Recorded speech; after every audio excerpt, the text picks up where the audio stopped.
ఈటల రాజేందర్ గారు కూడా ఒక మాట మాట్లాడతలేడు. లెఫ్ట్ భావజాలం అన్నాడు, తానేదో పోరాటాలు చేసిన అన్నాడు. ఇవన్నీ బాగానే ఉన్నాయి.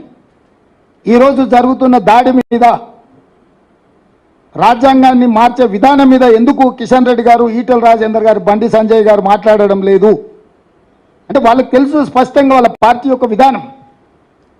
ఎంతసేపు ఉన్నా తప్పించుకోవాలన్న ఆలోచనలే ఉన్నారు తప్ప ఇది తప్పు, ఈ రిజర్వేషన్లను మేము రద్దు చేయము, మేము నరేంద్ర మోడీతో అమిత్ షాతో చెప్పిస్తామని ఎందుకు చెప్పడం లేదు?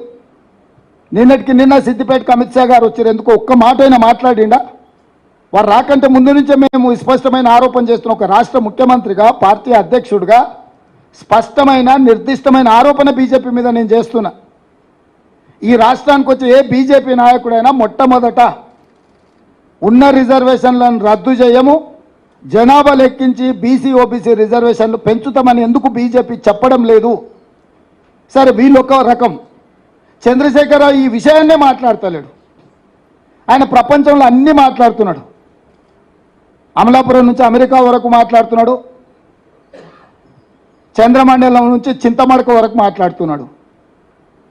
కానీ బీజేపీ చేస్తున్న కుట్ర గురించి మాత్రం మాట్లాడతలేడు. రిజర్వేషన్లు రద్దు చేసే ఆలోచనను బీజేపీని ప్రశ్నించడం లేదు.